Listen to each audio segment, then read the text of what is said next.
안녕하세요. 커리어 꿀팁 전달드리는 커리어스테이입니다. 벌써 많은 분들이 다음 시즌에 컨설팅 준비를 시작하시는 분들이 있으신 것 같아요. 그래서 오늘은 최근에 질문을 많이 해주시는 것들 중에서 지난 1편, 첫 영상이었죠? 1편에서 답변 드리지 않았던 내용들 위주로 오늘 좀 전달을 드리도록 하겠습니다. 첫 번째 질문은 컨설팅 준비를 도대체 얼마만큼 해야 되나요? 컨설팅 준비가 기본적으로 필 인터뷰와 케이스 인터뷰가 있죠. 네.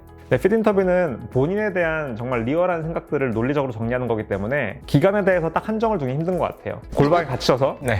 쭉 노트 정리해가면서 생각해내시면 사실 필 인터뷰가 나올 수도 있고요. 그게 아니고 좀 더 장기적으로 생각할 수도 있고요. 그래서 여기에 대해서는 좀 말씀드리기는 좀 힘든 것 같고, 케이스 인터뷰가 중요한데 저는 고등학교 때 풀던 수학이랑 되게 비슷하다고 생각을 해요. 결국은 케이스 인터뷰에서 보고자 하는 게 포텐셜 컨설턴트로서 얼마만큼 전략적 사고를 할 수 있냐라는 걸 보는 거잖아요. 그렇죠. 근데 그 전략적 사고라는 게 굉장히 논리적인 구조에 대해서 사고력을 펼치는 거거든요. 수학이 논리적으로 내가 어떤 숫자를 답을 내는 과정들이잖아요. 네. 접근 방법이라든지 이 전반적인 그 구조가 굉장히 유사하다고 생각을 하고 있기 때문에 내가 고등학교 때 했던 수학 공부와 비슷하다고 생각하시면 될 것 같아요. 네. 수능 공부할 때 앞으로 2달 동안 수학 공부만 해보자. 2달 빡세게 하면 올라가는 거죠. 국어도 해야 되고 영어도 해야 되고 과학도 해야 돼서 수학에 풀타임을 다 못 넣겠어 라고 하면은 1년 단위 잡고 쭉 가는 거잖아요. 대학생들이 풀타임으로 케이스만 준비한다라고 하면 한 달 정도 준비를 하죠. 그래서 그 정도를 잡으시면 될 것 같고, 경력직이어서 일과 병행해야 되고 학업과 병행을 해야 되고 라고 한다면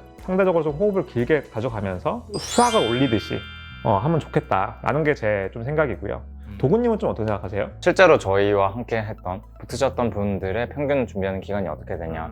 평균은 뭐 3개월에서 6개월입니다 할 수 있는데 사실 평균이 크게 중요하지는 않는 것 같은 게, 하시던 거 다 병행하면서 뭐 3주에 한 번, 뭐 4주에 한 번 이렇게 꾸준히 천천히 준비를 하셔서 합격하신 분도 봤고, 면접 보기 4주 전에 들어오셔가지고 요것만 올인해서 해서 붙으시는 분도 봤어요. 기간은 말씀하신 것처럼 되게 다양한 게 맞는 것 같고요. 합격한 분과 합격하지 못하시는 분의 차이를 보면 J커브가 나타나냐 아니냐, 사실 이 실력이 는다라는 게 이렇게 리니어하게 늘지를 않아요. 여기서 여기를 점프업하는 J커브가 오기만 하면 되는데 그게 사람에 따라서 되게 초반에 와서 유지를 하시는 분도 봤고, 되게 마지막에 점프업을 하시는 분도 봤고, 기간이라는 건 내 시점에 내가 쓸 수 있는 시간에 맞춰서 스스로 전략적으로 정하시면 되고, J커브를 그려서 점프업을 하시면 합격하시는 것 같다. 네. 수학 점수가 어릴 때 공부를 하면 70에서 80 올라가기 힘들고 네. 80에서 90 올라가기 그쵸. 힘들고, 그 단계를 올라가면서 수능도 100점을 올라가듯이 어떤 깨달음이 있을 때 점핑이 일어나는 그런 상황이라고 생각하시면 될 것 같습니다. 두 번째 질문은 회사별로 준비를 다 다르게 해야 되냐,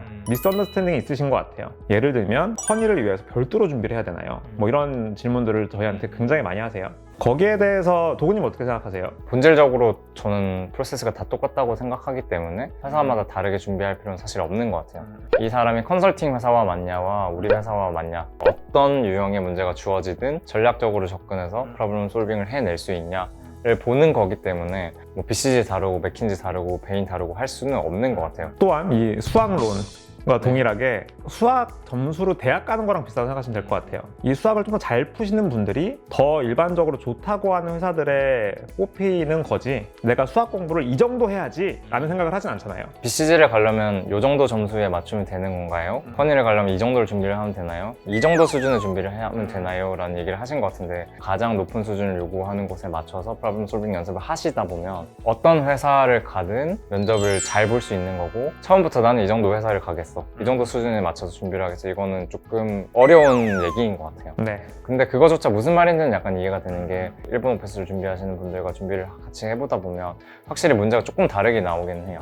페르미 추정이라고 일본에서는 부르는데, 주로 게스티메이션 위주로 1라운드를 본다, 2라운드를 가면 이런 걸 본다, 이게 회사마다 조금 다른 게 있기는 한데, 결론적으로 내가 페르미 추정만 준비한다는 건 말이 안 되고, 프로블럼 솔빙 연습을 하다 보면 그게 페르미 추정 패턴으로 나오든 뭐 다른 패턴으로 나오든 풀 수 있게 되는 거지, 요것만 준비한다라는 건 좀 말이 안 되는 얘기인 것 같아요. 결론적으로 핏 인터뷰는 당연히 그 회사의 핏과 컨설팅 업이라는 핏이 있기 때문에 거기에 맞게끔 일부 준비는 다르게 해야 될 수도 있다. 하지만 케이스 인터뷰는 프로블럼 솔빙을 정말 잘할 수 있는 레벨까지 올라가자 라는 마인드로 회사와 관계없이 준비하셔야 된다 라는 게 좀 결론인 것 같네요. 네. 세 번째 질문은 경력직분들이 이직하시려고 하는 경우들이 굉장히 많이 있죠. 본인의 업무 자체가 컨설팅이랑 전혀 무관하다, 지원할 수 있는 거냐? 제 생각에는 두 가지 이제 측면이 있는 것 같은데, 첫 번째는 학부 졸업했을 때 소위 말하는 타겟 대학원이 아닌데 10년 정도의 경력은 있어, 이거는 갈 수 있는 것 같아요.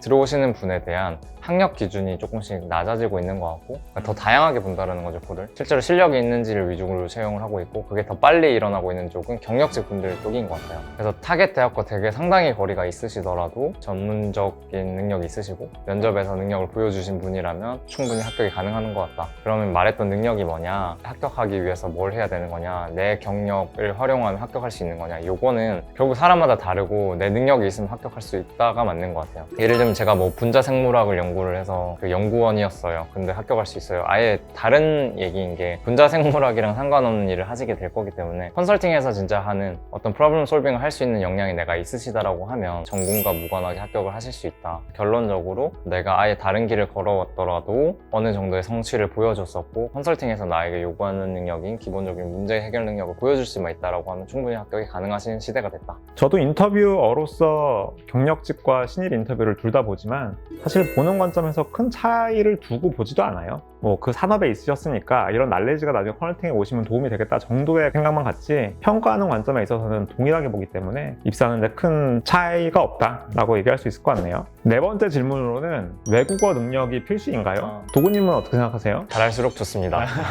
필수냐 아니냐부터 말씀드리면 맥킨지는 사실 필수인 것 같고요. BCG 베이는 필수가 아니에요. BCG 베이는 일단 면접 프로세스에서 온라인 테스트를 제외하면 영어로 면접을 보지는 않아요. 반면에 맥킨지는 영어로 면접을 필수로 보기 때문에 잘하면 잘할수록 좋은 거죠. 합격하기 좋은 거고.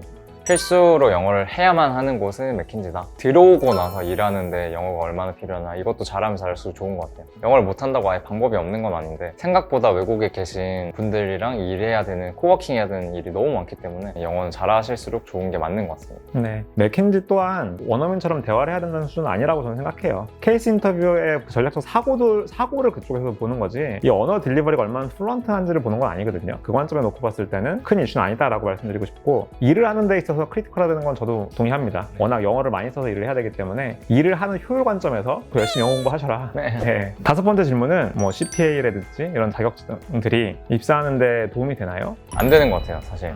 왜냐면 채용할 때도 이분이 어떤 자격증이 있냐에 대해 가산점을 주는 제도가 전혀 없고 들어와서 하시는 일이 자격증 공부랑 관련이 있냐 전혀 상관이 없기 때문에 아예 생판 처음 보는 업에 들어가서 문제가 뭔지부터 찾아내고 해결하는 과정을 이제 가져가는 게 메인 업무지 금융을 더 잘 이해를 한다고 도움이 되냐? 가끔 그럴 수 있지만 그럴 경우는 되게 드물고 아예 상관없는 일에 고민을 해야 되는 일이기 때문에 크게 저는 도움이 안 되는 것 같아요. 회계적 지식이 필요한 프로젝트들이 물론 있긴 있어요. 이해도가 다른 회사에 빠르기 때문에 좀 더 일을 빨리 끝내고 쉴 수 있다 정도의 밸류? 그 정도가 밸류인 것 같고 입사하는 데 있어서 크게 도움은 확실히 안 되는 것 같습니다. 마지막 여섯 번째 질문은 RA의 중요성과 근무 기간의 중요성도 좀 물어보시더라고요. 일단 RA는 중요하고 근무 기간은 크게 중요하지는 않고 3개월 이내여도 상관이 없다라고 결론부터 말씀드리고 싶고 RA가 중요한 이유는 합격하신 분들 중에서 RA를 했던 분들이 되게 많아요. 왜 그러냐? 내가 어떤 업을 해보려면 경험을 해봐야 이게 맞는지 아닌지도 판단이 가능하고 그 상대방한테 이 업이 나한테 맞습니다라고 설득도 할 수 있기 때문에 중요한 것 같다. 두 번째 기간은 RA를 2번 하나 3번 하나 큰 차이가 없기 때문에 한 번만 해도 상관이 없다고 생각하고 한 번이 MBB라고 그냥 한 번 내에서도 프로젝트 기간이 몇 개월이세요라고 물어보지는 잘 않기 때문에 되게 예외적으로 2주 만에 끝났어요 이런 게 아닌 경우에는 뭐 한 달을 하시든 3달을 하시든 6달을 하시든 큰 차이는 없는 것 같아요. 본인이 정말 이 업이랑 더 맞는지 안 맞는지를 판단하기 위해서 그거 외에 취업에 도움이 될까? 라는 관점에 있어서는 너무 짧아서 프로젝트 팀이랑 본딩이 너무 없다 정도 수준만 아니라면은 저는 충분한 것 같습니다. 요새 RA에 대한 질문을 굉장히 많이 받는 것 같아요. 네. 다음번에는 RA를 어떻게 할 수 있고 거기서 잘하려면 어떻게 해야 되는지 주제를 가지고 돌아와 보도록 하겠습니다. 감사합니다. 감사합니다.